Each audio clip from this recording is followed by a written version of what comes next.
All right, so here we are at our IT technology session. Everybody that's on the panel, go ahead and turn your video on so we can see your shiny faces. This session is sponsored by Positive Cinema and MIT and Cervantes. Yeah, great. Thank you again for being sponsors this year. We have a large panel. We got a big, diverse panel. I'm not going to let you introduce yourselves because I don't want you to take up so much time.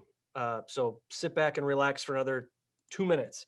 We have John Burrows. Go ahead and wave, John, so they can see you. Who is the Biz Dev Manager, Business Development Manager at Vista.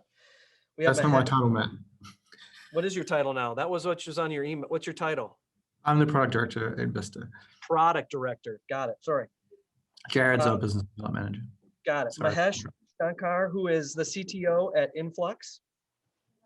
Yep. Gregory Siewiera, who is the CEO at Positive Cinema.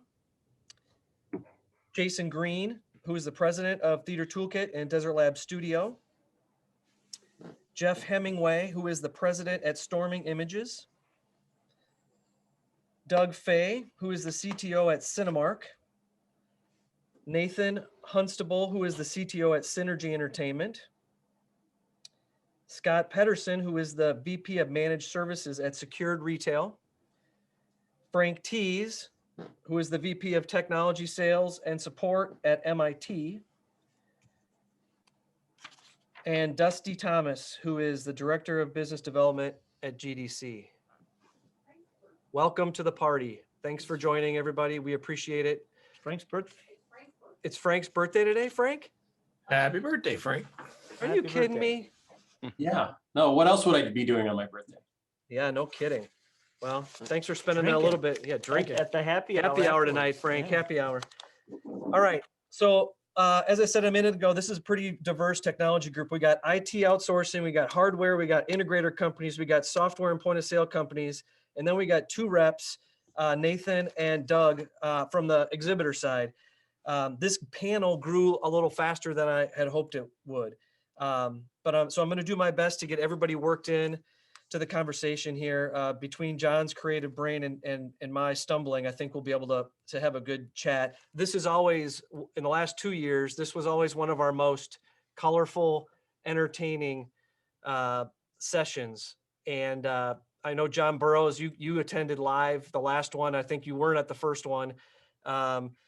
We dug into all sorts of dine-in cinema related topics, and again, mostly focused on point of sale. And then we eventually started working toward mobile apps and things. And we didn't spend a lot of time talking, and secured retail too. You guys were involved in helping, people understand better ways to set up their internal networks, possibly for better Wi-Fi coverage and all sorts of great topics. We didn't have people like GDC and MIT and some others involved in the conversation, but some things came up over the last couple of weeks as we were putting this together. And I reached out to Dusty and Frank, as well as MIT. And I'm glad you guys are here because I think there's some interesting topics that I know, because I've gotten questions from people in the last several months, that you'll be able to help us out with.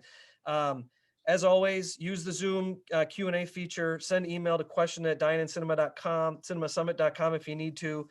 We have a poll. Did you kick it off? No, Johnny's kicking off a poll.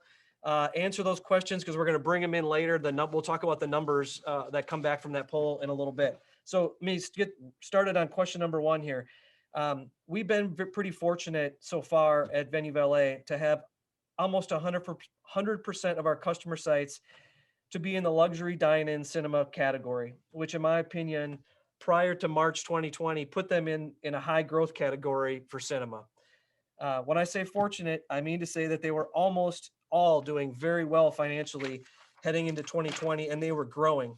And we were helping them. We were growing because we were helping them grow, right? At the same time, we were lucky. We were also very unlucky because when cinemas closed down, our forecast for new projects quickly reduced, and our regular support, licensing, maintenance fees that we normally charge our customers became one of the bills that was hard for them to pay on a regular basis. Even now, almost a year later, not a lot has changed on that front. Yet Venue Valet continues to survive. And I personally told everybody in our company late last year that we have two priorities. The first priority was finishing any existing cinema projects that we had on the books for 20 and 21 and to finish them perfectly. And the second priority was do whatever it takes to get our customers back open and generating revenue again. What has the condition of the industry done to your business, and how has it affected your priorities, relationships with customers, and even your value proposition as a company? I'm gonna toss this one to John Burrows first, if you don't mind, John. Hey, Matt, thank you. Yeah, I guess echoing some of the things you just said there, right? Like Vista provides software like just for cinemas. So, you know, your business is our business, and it's been an incredibly, well, last year was an incredibly tough year for Vista. Like we went through a restructure and had to say goodbye to a bunch of our colleagues, which was a real shame, and something Vista hasn't had to do in like our entire history, which is about 25 years now. So yeah, really tough year. And then also, like, I mean, our brand and business is really kind of based on relationships with our customers, and that's we've absolutely doubled down on that. So with an even kind of stronger focus on the short-term needs for our customers, so things like rushing out the social distance seating support, so we can kind of provide safe cinema-going experiences, and we really helped our customers get going with some self-service technology as well, so they can keep selling their guests food, but without needing staff interaction. And even kind of a weird one, which is like integrating with Screen Plus, which allows cinemas to stand up their own streaming services as a kind of an alternate avenue, something that, you know, we and our customers had been pretty against for a number of years, but, you know, we were asked to kind of step up and help there. So yeah, really bizarre year and a pretty tough one, but we're really excited for this year and to see the world turn around, hopefully. Right, good. Mahesh, can I bounce that over to you? Do you have a comment you can make on that topic? Got to unmute yourself. Yeah. Sorry. Sorry. Yeah, I think, like you rightly said, I think that one of the major things that's really helped us kind of stay in line with everything has been a relationship, right? I think 2020 has been more about relationships than about products and everything else. We chose to not chase our, clients, because I know everyone was going through tough times. But I think that, and it's been tough. We were month to month too. And I hear what John was saying about even the layoffs, right? I mean, it's been tough for everyone across the board. I think the decisions were drawn out. We were fortunate enough to work with customers and clients and partners who have been looking at when theaters are going to be reopening. And that's given us a lot of boost. And I think 2020, we were afraid going into 2020 about whether we would survive it. I think we've come out stronger. Wow, that's good. I'm glad to hear that. So I want to bounce that same question over, and I'll let one of you pick either Dusty or Frank from your perspective. Again, back to my original, the question was, what's the condition of the industry done to your business, and how has it affected your priorities, relationships with customers, and even the value proposition your company has brought? Can either of you comment on that? I would think it's given us an opportunity to listen to the industry and how all the things have changed. Right now, our biggest challenge, has been being here to keep the doors open, to answer the phones, to listen to everybody as they see every news release and every technological challenge and potential idea come and go. And there are a lot of things that need to evolve in the new world post-COVID. So it's right. Okay, good. I'll add on to that real quick. I mean, I mentioned it in the video earlier. It's actually the pivot, the moment that you take a pivot from introducing technology for the sake of introducing technology or new opportunities for the sake of introducing new opportunities, to instead focusing on what will actually help keep the doors open, or save money, or get that server or projector back up and going. It's just that pivot of introducing new opportunities. We've had to slow down on introducing new opportunities instead to focus on the most paramount, best bang for the buck, if you will, type of offerings and programs. Right. You don't have the opportunity to throw 10 things at the wall and see if two stick. You have to pick the Yeah, two none that are you gonna know stick. are going to, right. Or the ones that are going to get Yeah. focused on getting your customers open, quite frankly, instead of trying to experiment and saying, hey, how about this? Why don't you experiment this? Can you be a test pilot for this product? Mhm. The opportunity is just not there anymore. So, Jason Green, I want to put you a little bit on the spot because you and I have chatted a lot over the last 10 months. I know that, you know, your business, Desert Lab Studio, you developed, you know, Theater Toolkit as an offering to this market. Prior to getting in this market, I know you were in other markets, right? And you and I have had, you know, kind of entertaining conversations about, you know, the kind of the unique opportunity that your company is in. So I want you to talk a little bit about that so that people have a good understanding, you know, in terms of what a, you know, small software technology company, you know, how it gets through times like this, or what you're thinking of the industry and your relationships with customers. Yeah, and I think our size is working to our advantage and disadvantage at the same time. We're small enough that we can pivot and do other projects and focus on other products that we have in the works that allow us to keep the doors open and still be here for the theater industry. So we're small enough that's an option for us. But because we're also small, we depend on the customers that we have and the services that we're providing in order to keep moving forward. So part of our difficulty over the last year has been trying to look at what are we going to innovate, how are we going to help our customers, how do we get them through the hard time of when everything is closed, through innovation and adding to our platform, and what responsibilities can we take from them, because in several of our scenarios, our customers lost their employees. They didn't have the capability to do the things that they were doing previously, right? But then also we have to temper that with you know, still being able to stay around ourselves and be viable. So I think as a software company and as a small software company, it's been kind of eye-opening to see how much the vendors really do matter, and how when we pull together and help, like teaming up with what customers are going through and trying to help them, it's a big impact. It can make a big impact. And likewise, when those customers stay loyal to us and continue moving forward, even though it's hard, that means a lot on our side as well. Yeah, I agree. All right. I appreciate you guys' answers there. The next question I want to direct mostly to MIT and GDC and secured retail, but I'm also going to invite a couple others to dive in, probably a point of sale company. Valet, we've been very fortunate to only have a few of our customer sites closed down. When I say closed down, I mean permanently closed down, like they're never coming back.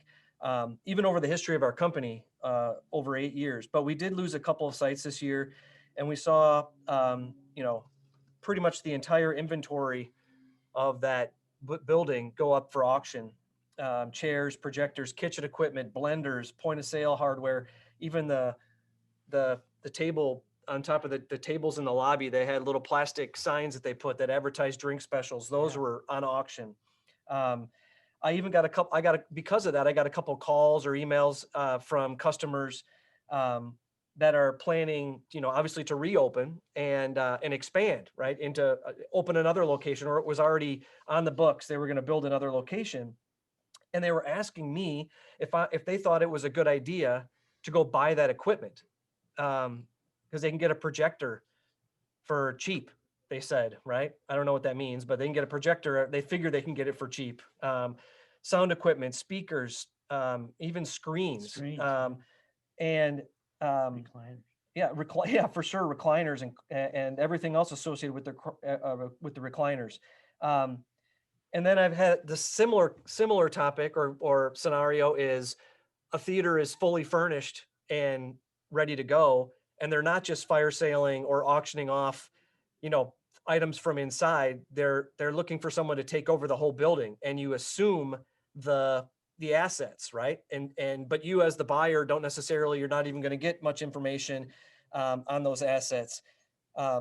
And so of course I didn't have, I mean, I'm pretty good at making up answers, but I didn't have a good one to those customers. I really didn't know. So I'm hoping Dusty, Frank, and Scott here might have a good perspective on this. Let's start with Frank. So there's a lot of exhibitors right now that have gotten started in the industry by buying used equipment and developing a business plan based on that, and then moving on and up to new equipment, bigger and better offerings. So, you know, the biggest thing you can do is to obviously get involved in somebody who's familiar with the equipment. They can guide you in the right direction. But it's key, you know, that buying used equipment is just part of the equipment flow, the technology flow. And there's always going to be somebody out there looking to buy used equipment. And, you know, in some cases, you know, especially now with COVID, there's going to be certain people out there who may be looking for used equipment to prop up their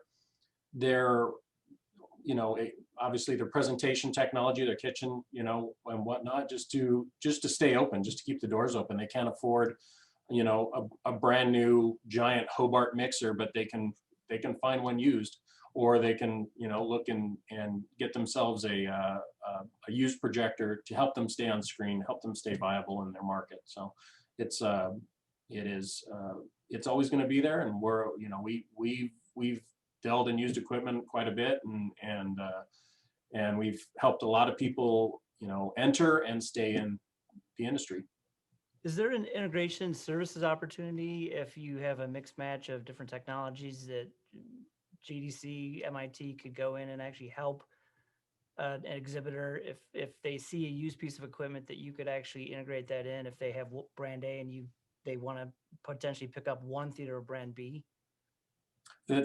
Yeah, I mean, there's a lot of good interoperability between digital cinema systems, and each projector and server can, you know, interoperate, you know, with different brands.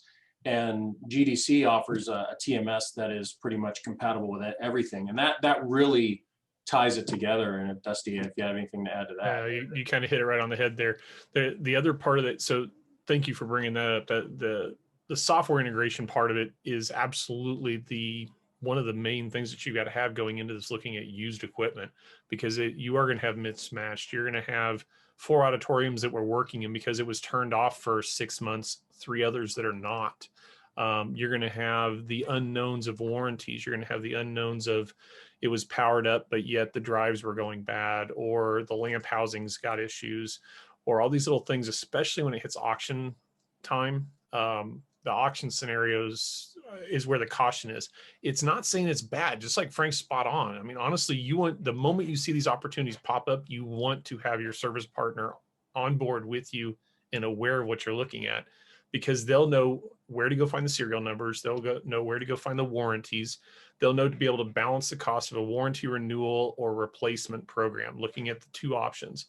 A lot of us manufacturers are offering rebate programs and other ways that possibly makes the cost of replacement at or close to the cost of updating a warranty in, you know, 1 down day of business because of something that didn't go right.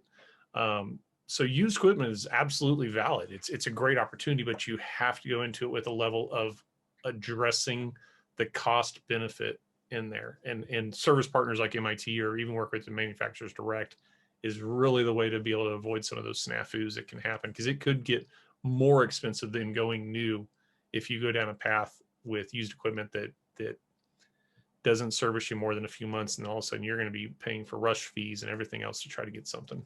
Right. Yeah. And I know these people that reached out to myself, and maybe John as well. And at least they're, you know, these are our customers, right? And they're reaching out to us. You know, they're small. They're not Cinemark, or they're not, you know, AMC. They have 1, 2, 3 locations.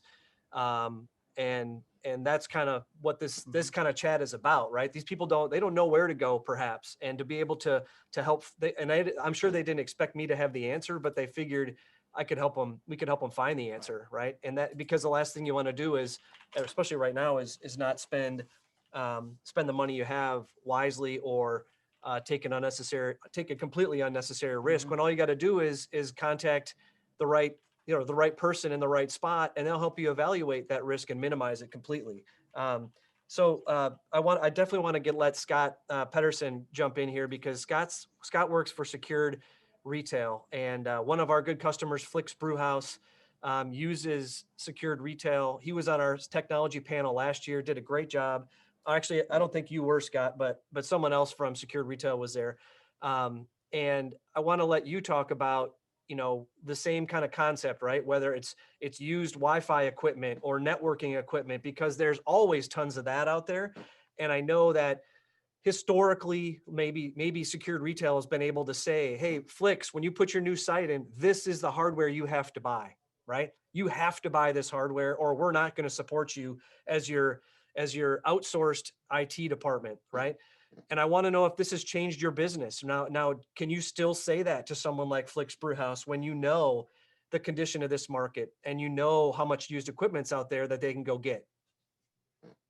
Yeah, I mean, that completely depends. But, I'm adding on to what Dusty had to say was, when you look at this equipment, there's two factors, age and quality, right? So if we typically like to keep our customers like on a 5-year refresh schedule. So every 5 years, we've already planned to replace that equipment, because that equipment sometimes you can't even warranty that equipment after 5 years. Now, I know realistically it's probably more like 7 to 10. Shame on you if it's over 10. But that would be the first thing I would look at. Is it old? Is it over 5 years? If it's over 5 years and you can't get a warranty on it, you'd be crazy to put it in your theater. Now, there are times where, sometimes we just have to do that based on the climate. But if we do that, typically it's on a best efforts basis, so there's no SLAs regarding how quickly I can bring it up. And then secondly, if there's no warranty, then you're paying me T&M to fix that, because as a managed service provider, we design and build networks and we use quality equipment so it doesn't break. It's the only way we make money is if it doesn't break. So yeah, that's what you would look at, those two main things. The second thing you'd look at too is, say you're moving into a cinema with existing equipment, and maybe that cinema didn't have a mobile device strategy, and so you're moving into a cinema Wi-Fi, but it's insufficient Wi-Fi. So that's another thing to account. In addition to the quality of the equipment, I mean, if it's $150 AP, for instance, it wasn't designed for vendor yourself. Many times, even if there is a warranty on it, you're not going to get much out of that company because it was $150 AP. So I turn it into maybe a paperweight at that point in time. So it depends. But like I said, if the newer the equipment, and we can look at it and we have familiarity with it, and it's a enterprise type level of equipment, then we can take that under management, and typically will maybe for a one-time integration fee to bring it under management, monitoring, make sure that the vendor warranties are up to date. Perfect. I'll let you go in a second if you have anything else on this topic, but I wanted to let Gregory, as a point of sale vendor, I want to get your opinion on this. You're out there around the world trying to sell point of sale, your point of sale software. And I know that there's hardware involved in point of sale. There's handhelds, right? There's terminals that run at the concession stands. There's printers that run in kitchens and all sorts of things. Can you give us a little bit from your perspective? I know a lot of point of sale software companies say they're hardware agnostic. They don't care what hardware they run on, but what are you seeing from your side when it comes to this? Yeah, mostly what you said is true. We are kind of hardware agnostic, but not completely. That's the first thing.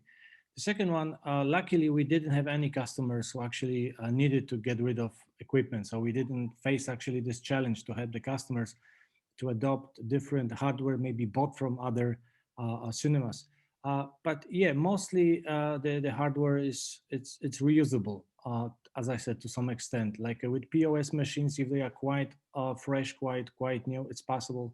If they are more like 5 years old, could be a problem.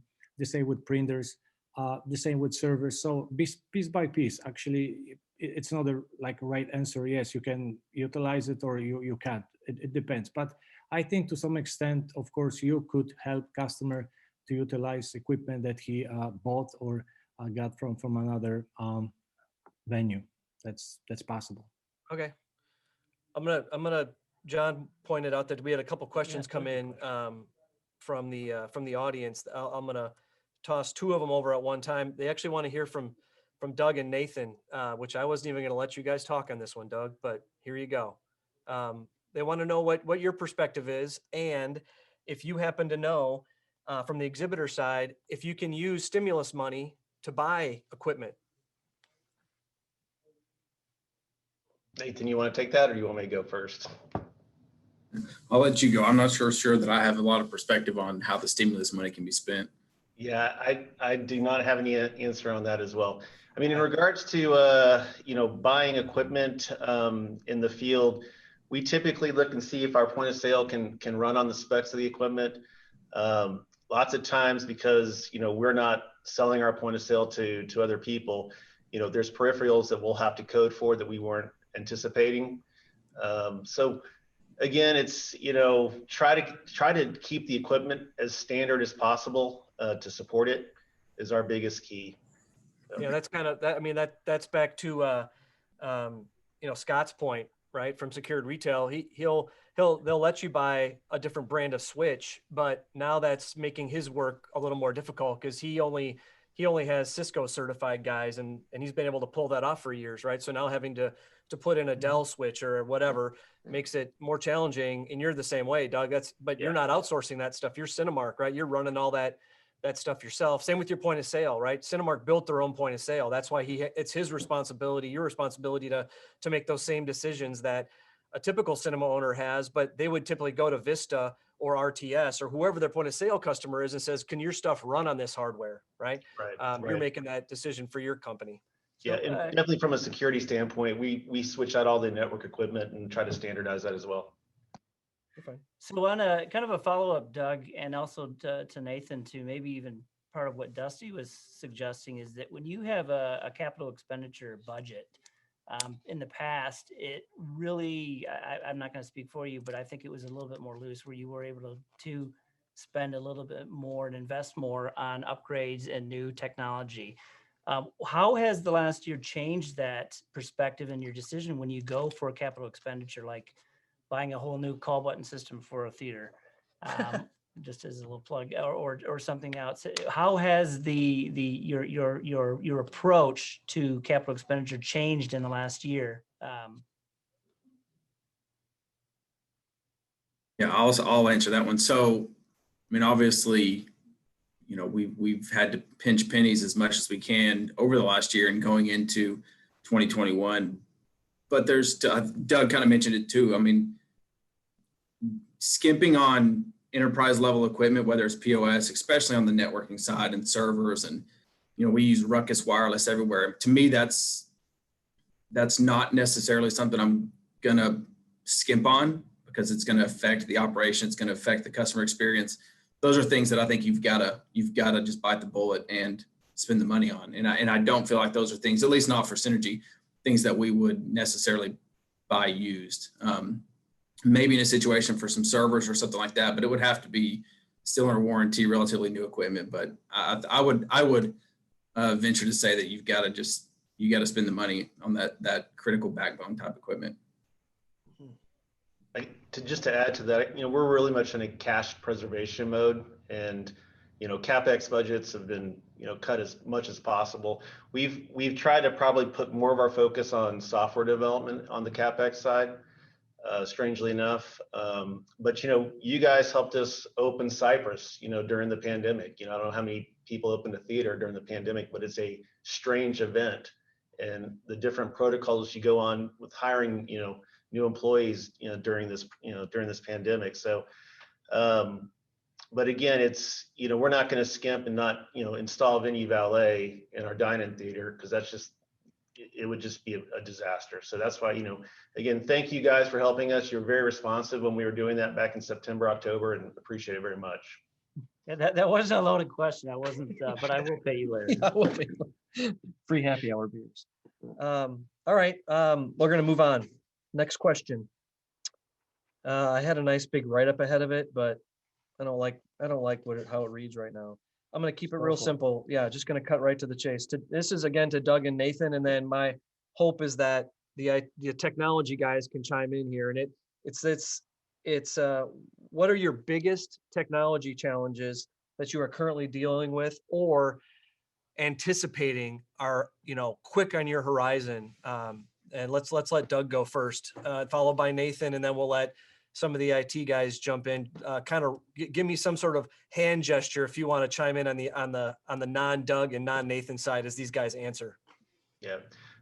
For us, it's John kind of at Vista alluded to it. We've lost people. And so we're trying to do more with less. That's our biggest challenge right now, technology wise. Fortunately, a couple years ago, we put together a pretty strong prioritization process. I think as you start to lose resource capacity limits, you have to really prioritize what's important to you. We've got about 5 product teams that we've set up: POS, back office, website, and mobile app. We've got product manager for each one of those teams, are kind of acting as the CEO of that product. And they're meeting monthly across those teams to say, here's our priority, and make sure that there's alignment, because what tends to happen is that there's something has to get done in the POS in order for something to work on the website. So, and then that group meets with the executive team every other month and makes sure that we're aligned, with their business goals. So the other areas that I'm worried about, I heard a lot of people today talk about wider amount of flexible content. So I'm worried about, the expectation of higher volume of alternative content and what's going to be the impact on our booking systems. What's going to be the impact on our terms, for paying those. Will our system support that? What's the impact on our website and mobile app from a user experience with this larger amount of choices? So there's some areas that I'm concerned about in the future around that. And then for us, we're mainly, our IT team is mainly a development shop. And we're always trying to figure out how to release software quicker, faster, more reliable. So we're looking a lot at DevOps and trying to integrate that DevOps culture into our network support team with our developers. And just the challenges there with, continuous builds and deployment pipelines and automated regression testing and API management. It gets very complex, very fast, and trying to make sure that we're seeing the advantages of DevOps to speed and get our code out to release quicker and more reliable. So I'll stop there. That's really kind of the areas that we're focusing in on. On the point of the alternate content, or the event cinema alternate content ticketing, that was actually, we experienced that because we have a customer up in Waco, the Waco Hippodrome. Unfortunately, they're one of the for two sale. They're for sale. Yeah.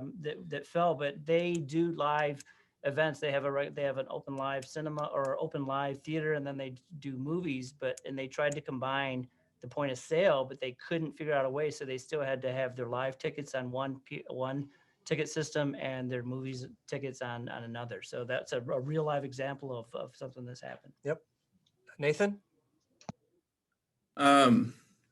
Yeah, I think haven't been short of challenges over the last year. Obviously, like everybody else says, that everybody feels is staffing. I think we only have 7 locations, but I went from a staff of about 8 down to, I think I'm at 4 now. And that's up from what I was just several months ago. So that's always a moving target that we've been battling over the last year, but even not related to COVID, but just in general, we have, one of our biggest challenges is our buildings are just so big. They're 90 to 140,000 square feet. And we have so many systems that we've got to be able to get to talk and work together. And, we use Vista, we use Intercard, we use Cubica, we have EPD's order commander system, we have escape rooms, we have Axtron, we have VR, we have party booking software. And having all that be a seamless experience for the guest has always really been the challenge. We've been able to overcome a lot of it.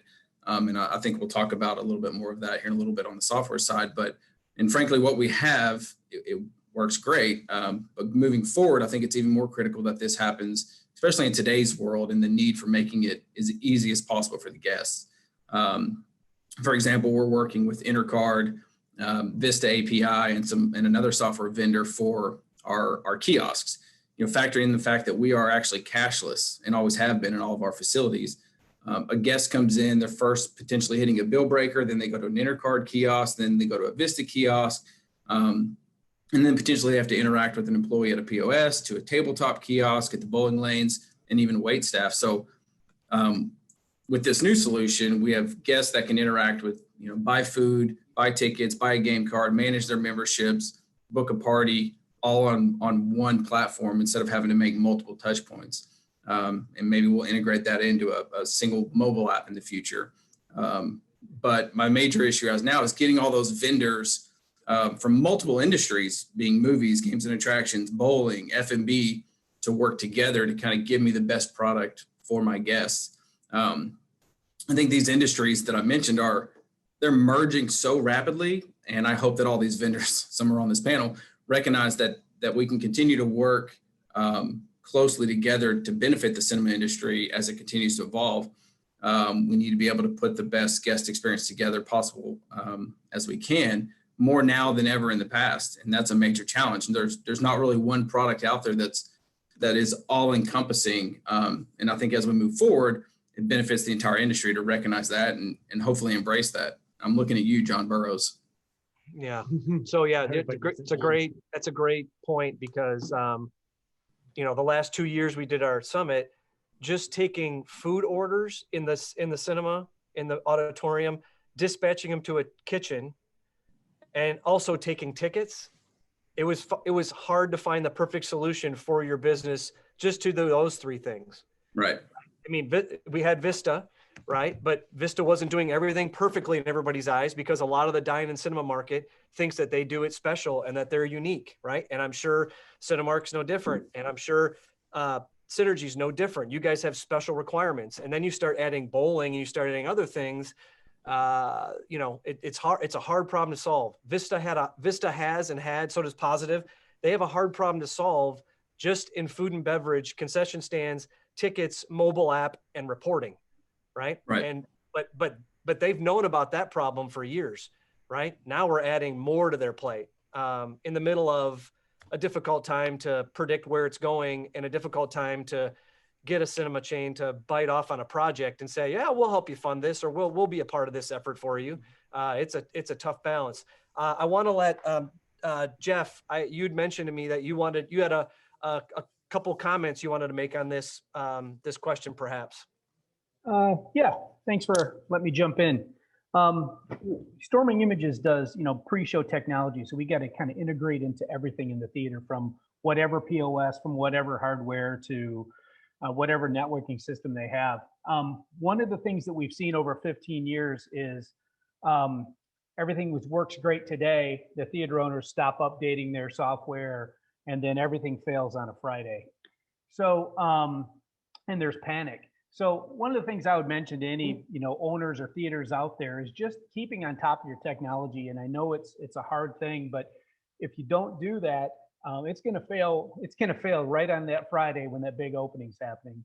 And we get a lot of calls to help out, and we'll definitely jump in to help anyone because that's just how we are. But it's definitely a big source out there. And my big fear is with all these theaters coming back online, a lot of their equipment's been dead, idle. We're going to see clocks that are going to be off. That's a really big issue.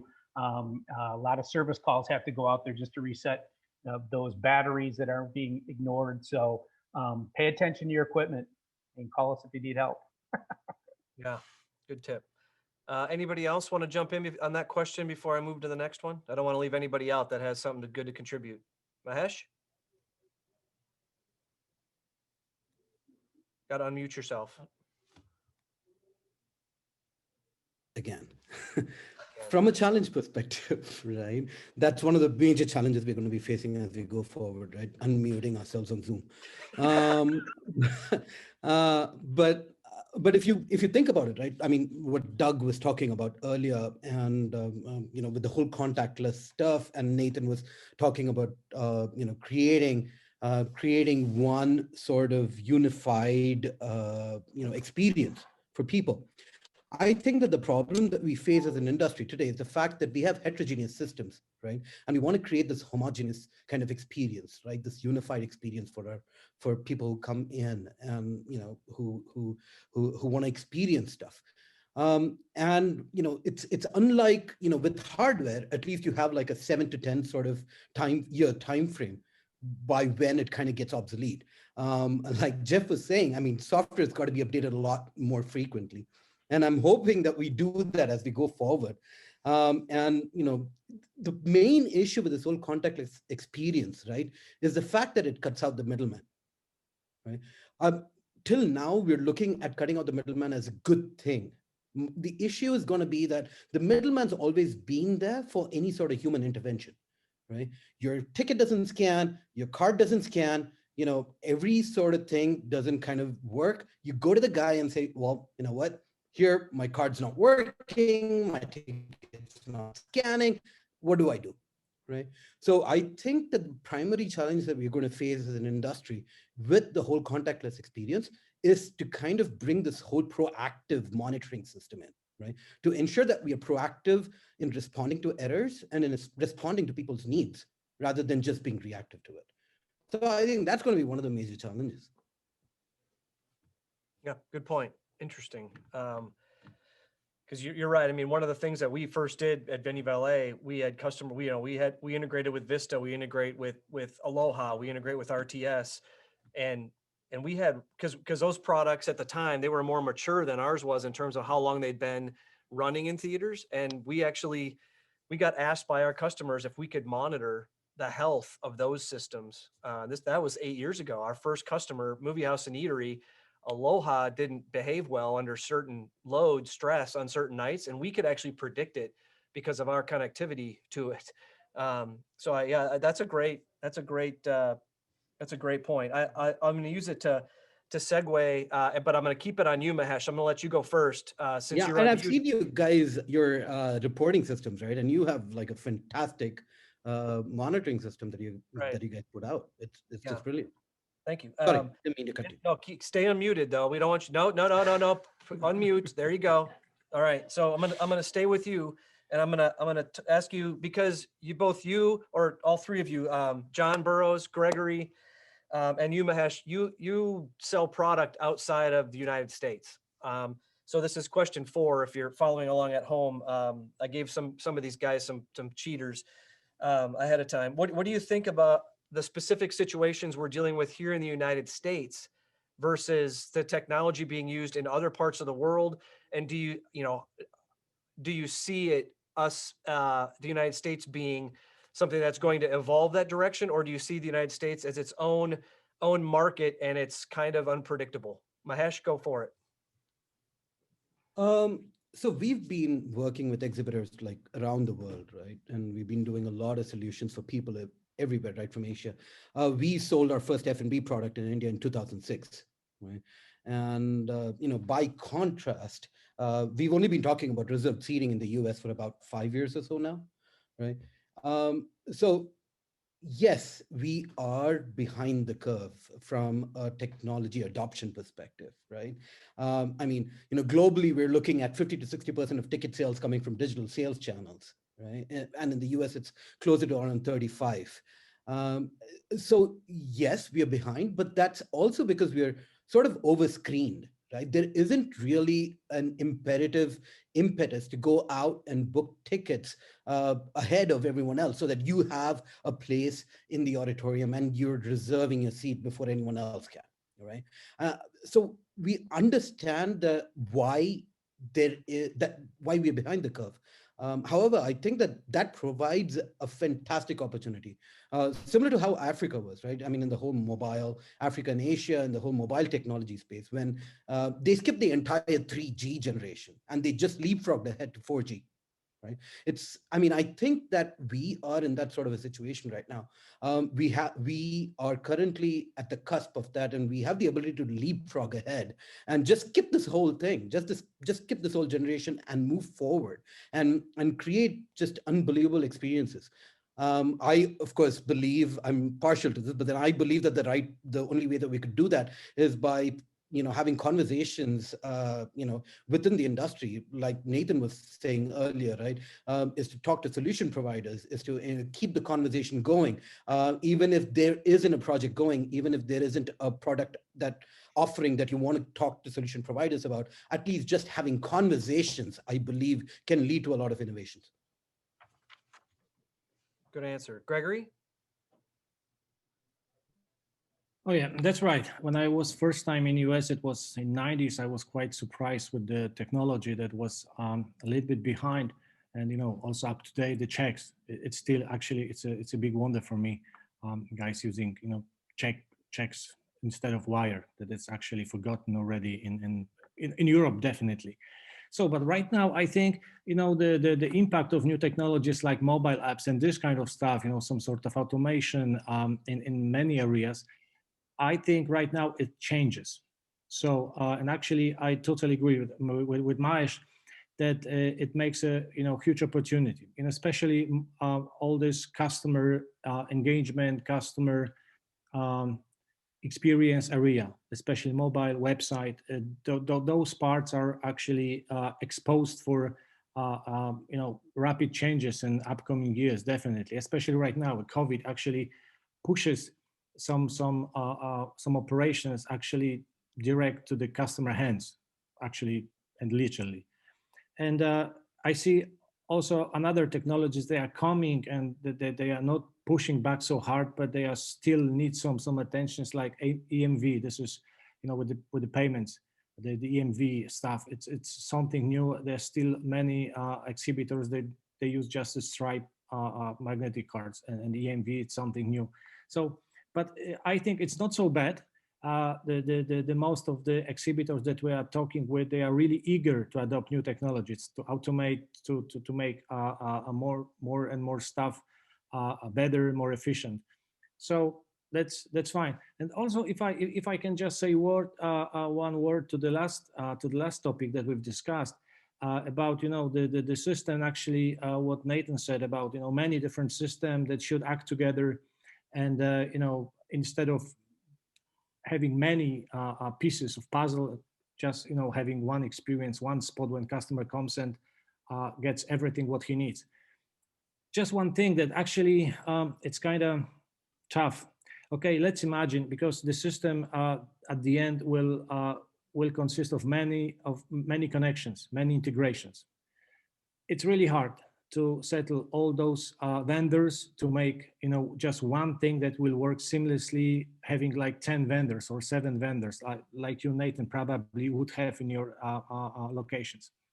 And just imagine you just finished this fantastic piece of, let's say, kiosk, talking with everything what's possible, everything is fine.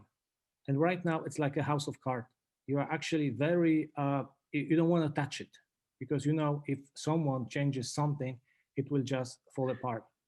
So actually those kind of systems makes it very hard to improve, to develop, to go further, because actually to change something requires so many attentions of every stakeholder, every actor, every system, that sometimes it makes really complicated to move forward with the new functionalities, new ideas. So in my opinion, that's the challenge, to limit the number of systems to as less as possible.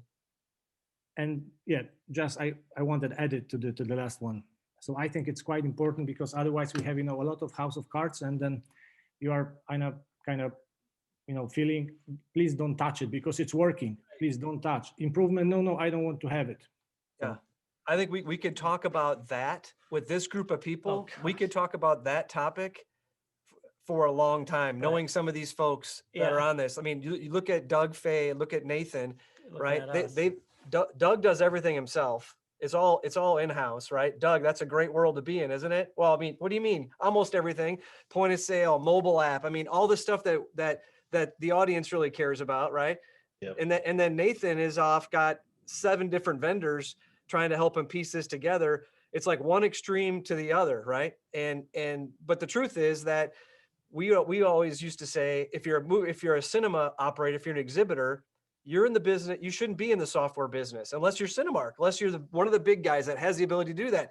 You should be in the business of entertaining and doing a better job for your customers, not off building software, right? And so that's why Cinergy's not the size that Cinemark is, and that's why you look at it's one extreme or the other, because there's pluses and minuses with both.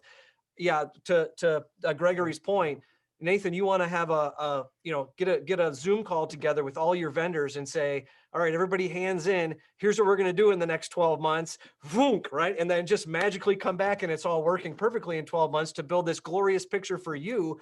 Well, every single one of our customers as vendors wants to do that same thing, right? If we could get all the vendors to agree on some good patterns and go off, we could go do it. But it's so hard as individual software companies, not even if you're a big guy like Vista or a big guy like Positive or a small guy like Theater Toolkit or Venue Valet or whatever, right? It's so difficult. There's so many disparate systems that. And you're right. His It's like vision of accountability and to not turn one dial and affect the rest of them Yeah. is brilliant, but it's a challenge and it's not something to be ignored, but it's something that we should solve. Yeah, and it's hard. So anyway, I'll leave that at that. I'm gonna ask John to do we end the poll that went out there? We can So- show the results. Or you can just talk to them. So we're going to show the results. You can go ahead and show the results. I'm going to go to one more question for, I think I want Frank and Dusty to chime in on this. Lots of cinemas are trying to fill seats in different ways. We talked about that. As a vendor of cinema, FF&E, projection sound, networking technology, as well as someone who's personally interested in seeing the cinema industry recover, what's your position on how a cinema owner can most efficiently, inexpensively add multiple options for the near future? What should people be considering? And what are they looking at to potentially, what aren't they seeing that you potentially think they should see when it comes to making those decisions? And I think we talked a little bit about this before, but I definitely wanted to give Frank, I want to give you a chance to chime in on this because you and I talked about it earlier, and and then Dusty will come to you. Okay. We certainly, it's been touched on several panels, that the theaters need to be, engaging with their community and seeing what other opportunities they can use their cinema as a venue for meetings and events and all sorts of, streaming, esports, sports book, concerts, lots of different opportunities. The technology is there and relatively inexpensive to do basic presentation in the auditorium. And it is also, with, the point-to-point video connections have been, replaced with newer IP-based technology that can go from, a very simple point-to-point system to, with a network switch, all of a sudden you've got a very strong and powerful video matrix. So you can advance your presentation technology very inexpensively, and it can scale a lot easier than it used to. And when I say get in touch with your communities, talk to your high schools, talk to your city councils, and see who's specifically with the high schools. Talk to them, see if they have any esports clubs or anything like that would want to, even just getting a few kids into there to play video games on the big screen is a big thing for them.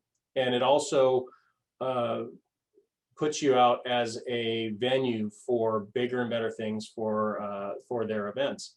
So that can grow as they move to college and they're even bigger sporting events and so forth. This new technology is very compatible with a lot of the Zoom technologies and unified collaboration items. So it's not just a single point, here's my laptop and microphone, on screen.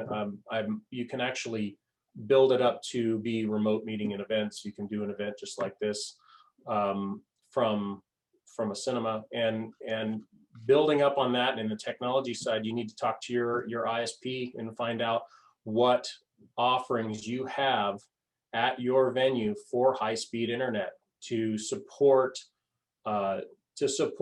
meetings and events, support esports and internet gaming, and how many connections can you have? You may want to have a completely separate Wi-Fi for your customers. They don't get into any systems. And then talking to companies like Secured Retail and so forth, you need to make sure you have a plan for implementing these technologies. But it's key, it's important, and all of this, should we all get good relationships with the streaming content providers, a lot of this technology will help distribute that streaming content as well. Mr. Thomas? Wow, Frank, once again, you kind of nail everything. What he said. So honestly, though, to continue on with that just a little bit, the technology is a big part of that, but also just the utilization of space. There was a comment. Paul had made a mention about leasing, and it was actually one of the things I want to talk about. The used equipment is also looking at leasing models or other creative financing models that can allow you to add in technologies and to better utilize your spaces in there. We've seen lobbies add in, that's the reason those designs were so beautiful earlier. We saw lobbies that'll add in an auditorium specifically for a 12-seat sit-in theater. Look at your alternative content providers. They have bolstered out, GDC has their GoGo. You've got the different IP streaming platforms out there. You've got all these new ones that are coming out that are honestly able to piggyback on the current structure, just like esports and other live entertainment can piggyback on the current ones. And also, live events don't have to be huge monstrosity of production. You can pick up the simple PA down the road if you're scared about hooking into all of the digital cinema equipment. Get the PA down the road and then have all your main content up on the screen. But use a PA from your local AV provider that gets you at a lower cost of entry, gets you live events, and then utilize all your technology to enhance the experience beyond that. That's using what you already have and just repackaging it. Yeah, everything is very scalable right now, very inexpensive to enter into the presentation, and very scalable.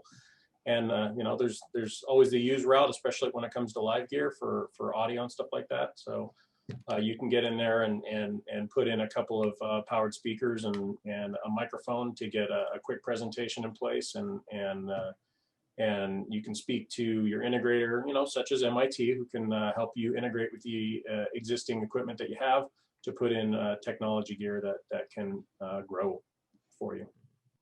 All right, we're gonna transition to the last chunk of our time here. We're gonna talk about mobile app stuff specifically. We sent a poll out earlier, and go ahead, you can share. No, you can see it? Yep. See it. I can't tell them, just kind of read through the results quick. So the poll for those that took it is for exhibitors only is to describe your cinema's mobile app situation status. There are 4 different answers. 16% of you said that you don't have one and you do need and you don't need a mobile app, so they're not interested. 26% said they don't have one and they do need one. Hint, hint for those that are on this call, present company accepted. 26% have one and they built their own custom solution or paid for custom solution, and 32% are using an already licensed solution from another company, and they basically could reskin it or reused it, but it was already a core that they have. Rock and roll. All right, so I'm going to throw out a couple of questions on the mobile app side. I'm going to start with, I want to direct this one at Mahesh, John, and Jason G. Let's start with Jason Green first, though. As a provider of mobile app technology to cinemas, what is your biggest challenge, and how does that challenge get reflected in your company and the technology it pushes to or makes available to your customers? Probably the biggest thing right now is what was the first presentations from today, right? They're talking about alternative use of these auditoriums and how the market's changing, where it's not going to be as cinema based, and a lot of the technologies that we have, especially around mobile app, are really centered around the movies themselves, right? And so as a provider, even in our platform, we're watching what other amenities these locations are looking at instituting and having, and how do we pull all of those together to integrate them together. So if we're working with Brunswick or Intercard or Vista or whoever they are, our job as we pull this together and make a unified flow for the user experience is to make sure they all work together and it's pretty transparent. And so we don't know that it's not just one really big fancy system on the back end that's making it all work, but it's all these pieces that do come together, right? So from a development standpoint, the landscape's changing. There's going to be more and more pieces, not fewer. I mean, the bigger providers are starting to do more. That's great, but there's also going to be, I foresee a lot more other things that just come up where I don't know how laser tag stuff is working, but I'm pretty sure I'm going to have to start looking at that at some point, right? And just making everything go pull together more. And so as an integrator of things, I need to be able to aggregate data and pull things together. And I have to be more open to working with more of those types of companies instead of just being focused only on the cinema. Good answer. John Burrows, you want to jump in? Yeah, thanks, Matt. I guess just kind of piggybacking off something Mahesh said earlier, which is like the kind of the guest expectation of a seamless experience is really something which has been, you know, it was becoming really popular, and then I think COVID's poured fuel on the fire now. You know, everyone's buying everything on Amazon. They can see where the delivery truck is on the road. Like, so the kind of quality of service you have to provide, and you have to be able to cope with things go wrong inside the software. And so actually, like, you know, creating an app where someone can add a ticket and a burger and pay for it, it's kind of the easy part. But making sure that the staff in the cinema prepare the order accurately and at the right time, and that the collection experience or the delivery experience for the guest is what they expect. And if it's not, then you can cope with that. So all the operational side of delivering a mobile app is really the hard part, right? The behind the scenes aspects of it. And yeah, particularly with our mobile app, we've spent a huge amount of effort focusing on our kitchen system working really well with the app, and the InTouch app, which the staff use, and, you know, knows all about the guest's order. So if, you know, the guest gets confused or whatever, they can really easily kind of rectify the situation. Because yeah, the happy path is, you know, is happy, but it's the unhappy path that often gets overlooked. Yeah, Doug, what do you think of that? Yeah, I mean, for us, you know, you guys are touching on it, is that anything you do in your mobile app, you have to have parity across your website and even down in your kiosk and your point of sale. You want to create this whole unified customer experience across all these platforms. So, you know, you might have some great ideas on the mobile app, but then you have to turn around and get those same ideas on the website team and on the POS. And it's just a challenge trying to keep consistency across all those platforms. I mean, what about John's comment there that he made about it's great to be able to take a ton of orders for cheeseburgers and tater tots and milkshakes from the mobile app, but if you're Cinemark and you have tons of locations across the country and all of a sudden your operations team doesn't know how to keep up, or you don't have the kitchen capacity, now you got people ordering and the food's not showing up on time. I mean, that's a challenge, right? I mean, think about, so the fact that I think you're spot on, John. It's not about how you build the solutions, it's how they get executed by your customers, right? And that has been super hard in the dine-in cinema business from the day we got into it. And all these things that are quickly being accelerated because of the world we lived through in the last 12 months are making it really difficult. And then on top of that, you got theaters that are shut down. They're running on skeleton crews, right? So the theaters from an operations standpoint aren't even like in good shape. We need spring training, right? We need a whole year of spring training to get our operations ramped back up on the theater side. Otherwise, we're going to have a lot of disappointed customers, perhaps. No, I agree. I think that the fulfillment side is a lot harder than the transaction side. And John touched on that. You know, the fortunate thing that I have is I only have to develop for one theater chain. He's got to develop for 100 theater chains. That's right. That's right. You know, we've got one operation style, and you know, we cope for that. Unfortunately, John, you've got to feed the masses. So, and also to add to that, right? I mean, the one major thing when you're integrating heterogeneous systems and giving them this unified experience and everything else, it's also about unifying your sales channels, right? And creating sort of an omni-channel approach, like Nathan was saying, I mean, within his kiosk, right? I mean, to be able to sell everything on every device, on every platform, right? It's one of those things that is so important going forward. And I'm sure, John, you would have seen this, already. And the challenge that we are seeing as a company is one of the things is that we have to create sort of like this framework, pluggable modular framework that allows the exhibitors and and our clients to kind of experiment with different technology solutions, right? I mean, if they want to, for example, try Aloha at one of their cinemas and try a different system somewhere else, right? The ability to plug things in and plug things out and to experiment with things, right? And to create a framework that's dynamic and changing and gives you the flexibility to support your business as you move forward. I think that's been one of the major challenges that we've been tackling. Good. All right, I'm going to ask. We're not out of time, but we're got to ramp down here just a little bit. I want to ask a couple questions to a couple folks that I think have a pretty well-rounded understanding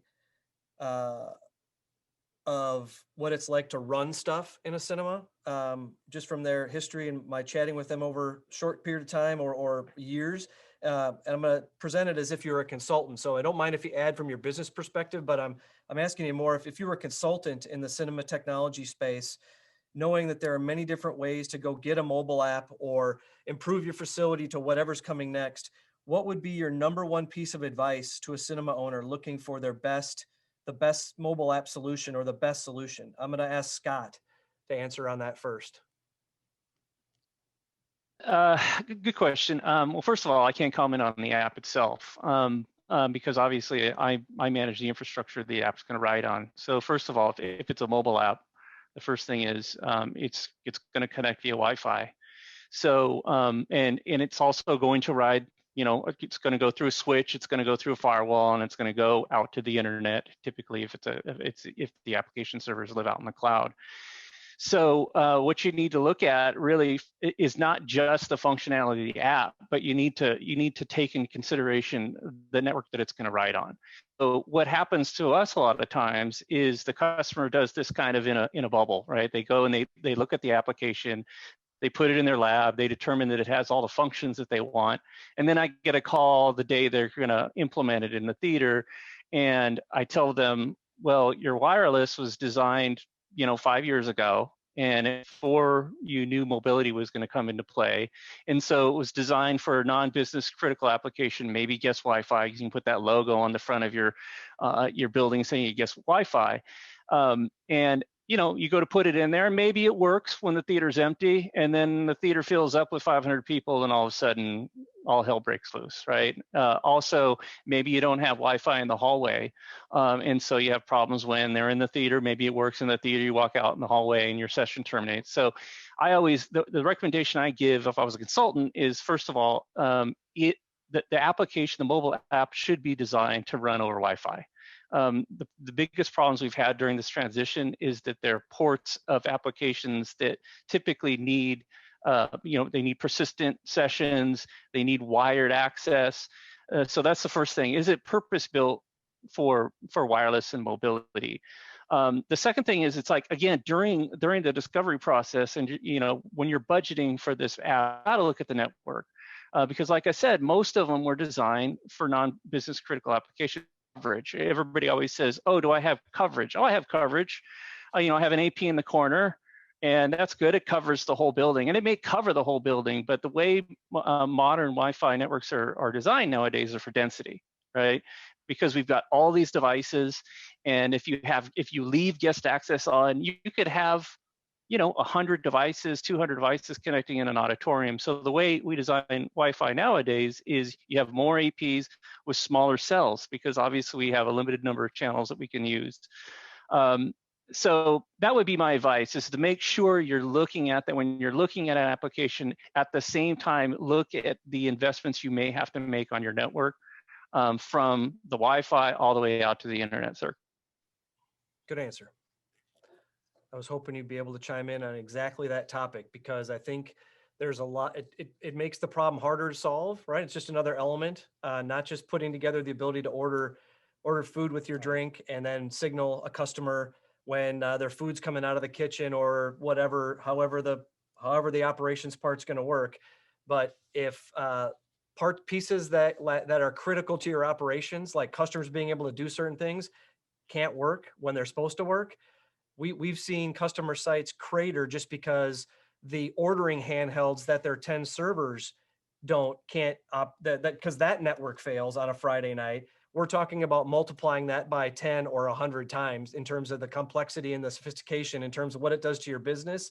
If all of a sudden none of your customers can connect to the way that you need them to connect to run your business or expect to generate revenue. So lastly, I'm going to jump over to Jeff from Storming Images. I want to ask you, as a provider of multiple solutions or services to cinemas, what do you think is the one most important offering that you have for exhibitors in 2021? Well, we had the same one in 2020, but it just held back. Yeah, it doesn't matter anymore. 2020 is gone. Don't worry about it. We are continually providing digital delivery of pre-show technology and content, and also we help out monitoring the theater equipment and helping notify theaters that, hey, you're having some problems in the field. So we do a lot of stuff kind of for free, but our main focus is delivering the pre-show and trailers and featured content. So that's really where we focus all of our energy. Yeah, so our business has been pretty flat for a while. We spent the time upgrading all of our servers and all of our technology. So we are hoping for everything to hit the ground running pretty soon. Fantastic. I'm gonna, John, not you, I was gonna go to John Burrows and see if he had a good answer for that. No. Just keep, John, again, what is the single most, don't give me a dozen crazy thing that Vista's working on, your single most. Okay, I'll give you one, Matt. I think just continuing the conversation we've just had, right? And that poll was very interesting. It's got to be our Vista mobile app. Not only for the reasons I just described with the kind of operational aspects that we think we've really nailed now, but also like yes, it's a white label product, but to us, that's exactly the best thing, right? And we want our customers to focus on cinema, and we want us to focus on worrying about technology upgrades and implementing new features and bug fixes and everything. And that's part of the package, right? So you buy into a culture, I guess. I don't know. So it's not a kind of a single engagement that's going to go away. It's something which keeps delivering. So I think, yeah, and with these times, you know, last time we were together, I was pumping Serve, which is our staff-facing ordering product. Obviously, you know, the world's changed a bit right now, and we think mobile is really the big one. Good. Mahesh? Yeah, so this is going to be interesting for us. One single product, right? Yeah. So from the last WWDC, so when the last Apple keynote, right? The one biggest thing that Apple announced wasn't their iPad or, you know, their phones or any of that stuff, right? It was actually Apple One, you know, as a service. And so, so kind of taking a page out of that, we are going to be offering one service, right? One technology service that'll do everything, right? There's one, you know, so you deal with one provider, we take care of all your technology needs across the board, you know, across all your verticals, across all your needs. With one, you pay one price and have one unified service. So that's going to be our big bet for 2021. All right. And I'm going to let Gregory, you're going to end this for us. What's your one key feature on the technology side for 2021? Okay. I don't want to repeat mobile because it was said already a few times. I would say, you know, automation leading to improving the efficiency, but not reducing the quality, and of course reducing the cost. Maybe, you know, the sentence was long, but actually, you know, to find some efficiency improvement, keeping the same quality level that actually finally leads to cost reducement. That it will be actually very important for the upcoming time.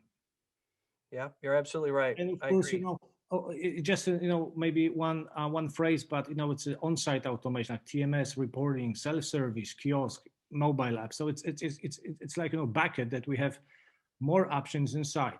Also like a marketing automation, you know, to get the customers back, to take care more about them in more automated way. So I think kind of automation could be or should be the one of the most important factors for the future.